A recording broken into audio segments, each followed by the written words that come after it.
한국이 4.5세대로 불리는 한국형 전투기 KF-21 보라매를 선보이며 글로벌 초음속 전투기 제조 엘리트 그룹에 합류하게 됐다고 미국의 CNN이 9일 보도했다.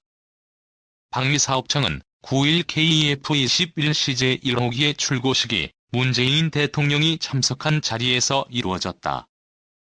한국이 자체적으로 개발한 초음속 전투기 개발은 세계에서 13번째이지만 F-15처럼 항공전자와 레이더 능력이 탁월한 4세대급 이상의 첨단 초음속 전투기로만 보면 8번째에 해당한다. 현재까지 초음속 전투기를 독자 개발한 국가는 미국, 러시아, 중국, 일본, 프랑스, 스웨덴과 영국, 독일, 이탈리아, 스페인의 유럽 컨소시엄에 이어 한국이 8번째가 된다. CNN은 KF-21의 가격 경쟁력이 미국이 해외의 첨단 기종으로 판매 중인 F-35 전투기보다 좋을 것을 예상되면서 수출 경쟁력이 상당할 것으로 보인다는 평가를 했다. 그러면서 CNN은 한국은 독자적으로 개발을 한 초음속 전투기를 출시, 군사 항공 거인의 독점적인 클럽에 합류하고 최고의 수출 동력과 일자리 창출을 희망하는 52억 달러 규모의 프로그램의 발판을 마련했다고 보도했다. CNN 방송은 KF-21은 공대공과 공대지 미사일, 나아가 공중발사 순항 미사일까지 장착될 것으로 예상된다고 전하고 KF-21의 65%만이 한국산이지만 항공기 생산에 오랜 역사를 갖고 있지 않은 한국엔 중요한 성과라고 평가했다. CNN은 또 밀리터리 워치 매거진 편집장인 에이브러햄 에이트가 2020년에 외교 전문지 디플로맷에 기고한 글을 인용. KF-21이 미국산 3세대 전투기 F-4, F-5를 대체할 것이라며 생산량이 늘어나면 한국의 4세대 전투기 F-16, F-15K를 대체할 수 있다고 전했다. 이어 CNN은 태국, 필리핀, 이라크가 한국의 KF-21로 대체될 수도 있는 것과 같은 종류의 전투기를 운용하고 있다면서 이들 국가가 주요 고객이 될 수 있다고 밝히고 이들 국가는 한국이 독자 개발한 FA-50 경공격기 수입국이기도 하다고 소개했다.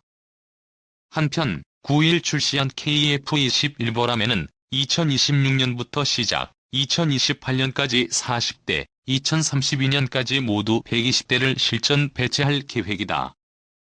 북대서양조약기구 연합공군센터에 따르면 이들 국가 중 미국과 중국만이 자국산 5세대 전투기를 배치한 상태로 알려져 있다.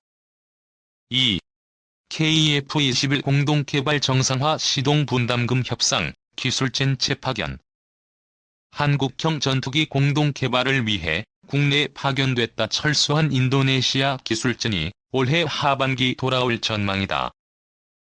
최근 인도네시아 국방장관 방한과 더불어 이들의 복귀는 KF-21 공동개발 정상화의 신호탄으로 받아들여지고 있다.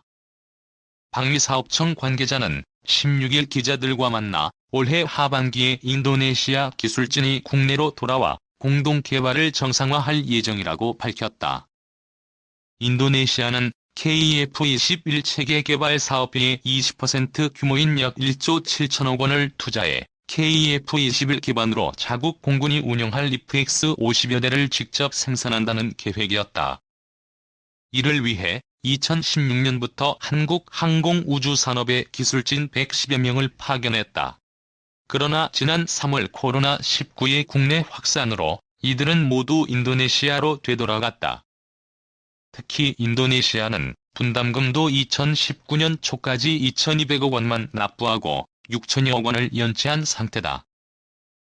더해 인도네시아 정부가 프랑스 전투기 라팔 등 유럽제 전투기 구매 의사를 밝히면서 KF-21 사업에서 손을 뗄 것이라는 우려가 제기됐다.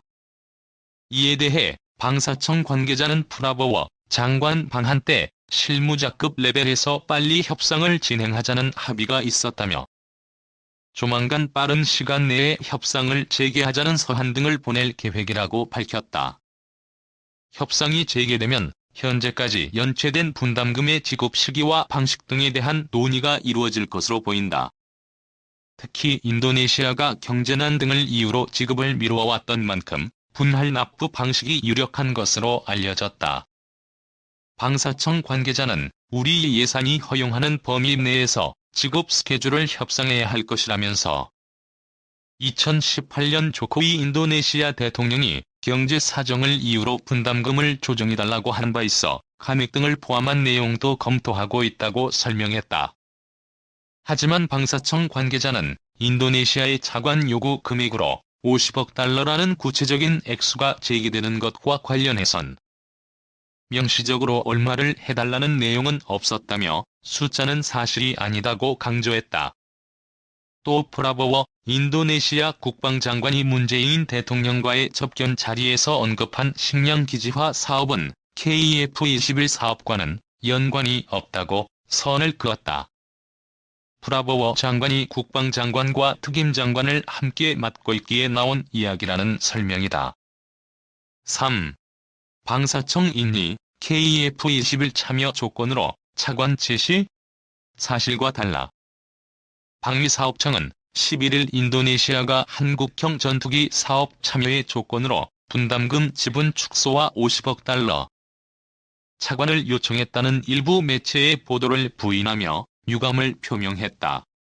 방사청은 이날 해명 자료를 통해 인도네시아 측이 KF21 사업 참여 조건으로 식량 기지화 관련 차관 제공을 제시했다는 내용은 사실이 아니다라며 추측성 보도에 대해 매우 유감스럽게 생각한다고 밝혔다. 그러면서 인도네시아 측에서 분담금 지분을 20%에서 10%로 낮춰달라고 요청한 사실도 없다며 또한 이번 납부 시기를 2028년에서 2031년으로 연기를 요청했다는 것도 사실이 아니다라고 강조했다. 방사청은 인도네시아는 KF21 공동개발 지속 참여를 약속했다며 분담금 관련 문제는 양국이 협의를 통해 조속히 마무리할 계획이라고 했다. 이어 방사청은 인도네시아와의 분담금 협의 완료와 KF21 사업이 성공할 수 있도록 최선의 노력을 다하겠다고 덧붙였다. KF-X는 한국과 인도네시아가 공동으로 지난 2015년 시작한 차세대 국산 전투기 개발 사업이다. 인도네시아 측은 오는 2026년까지 소요되는 전체 사업비 8조 8천억 원 가운데 20%인 약 1조 7,663억 원을 부담하는 조건으로 이 사업에 참여했다. 하지만 인도네시아 정부는 경제난 등을 이유로 2017년 하반기부터 사업 분담금 지급을 미루고 있다. 2월을 기준으로 인도네시아 측의 미납 분담금은 6,044억 원이다. 4. 한인이 KF21 공동개발 완주 합의 분담금 내야 시작이 넘긴다. 인도네시아의 불분명한 입장 자세로 일관하던 KF-X 공동 파트너의 분담금이 출고식을 계기로 해결될 조짐이 나타나고 있다. 코로나19로 인한 경제난을 내세운 인도네시아의 미온적인 태도로 무산 위기에 처했던 차세대 전투기 KF-X 사업과 참여와 관련해 두 나라가 공동개발 완주에 합의했다는 보도가 일제히 정부발로 나왔다. 올해 하반기에 인도네시아 인력이 복귀하면 사업을 정상화한다는 계획인데 분담금 미납 문제는 여전한 과제이지만 이 또한 한국형 전투기 KF-21 사업에 공동 참여한 인도네시아가 분담금 미납 관련 협상이 곧 재개될 것이라는 정부발 보도이다. 방위사업청 관계자는 15일 기자들을 만나 인도네시아 프라보워 국방장관이 방한했을 때 실무자급 차원에서 관련 협상을 빨리 진행하자는 데 합의했다라고 밝혔다. 인도네시아는 KF-21 사업비 분담금 가운데 지난 2월까지 8,300억 원을 내야 했지만 2,200억 원만 납부하고 아직 6천여억 원을 내지 않고 있다. 한국형 전투기 KF-21 보람의 출고식에 영상 축전을 보낸 조코 위도도 인도네시아 대통령 양국 간 방산 협력의 오랜 역사를 강조하며 공동 개발의 끝까지 함께 할 것을 약속했다. 조코 위도도 인도네시아 대통령은 인도네시아와 한국은 2010년 KF-X-IF-X 전투기 공동개발 사업 협력에 합의하였으며 양국 전투기 소유 충족을 위한 30에서 40년에 걸친 개발 협력을 진행해오고 있습니다. 라고 출고식을 계기로 문재인 대통령에게 메시지를 전했다. 이로써 경제난을 이유로 공동개발 분담금을 연체하며 갈짓자 행보를 보이던 인도네시아와의 방산 협력 갈등은 양국 정상 간 합의로 일단락된 듯해 보인다. 인도네시아에선 KF-21 공동개발과 연계하진 않았지만 식량기지 사업에 협조를 요청했고 이에 문재인 대통령이 좋은 경제협력 모델이라며 화답한 것도 긍정적인 영향을 미친 것으로 보인다. 그동안 코로나19 확산을 이유로 철수했던 인도네시아 인력이 하반기에 복귀하면 공동협력 사업이 일단 정상화할 전망이다.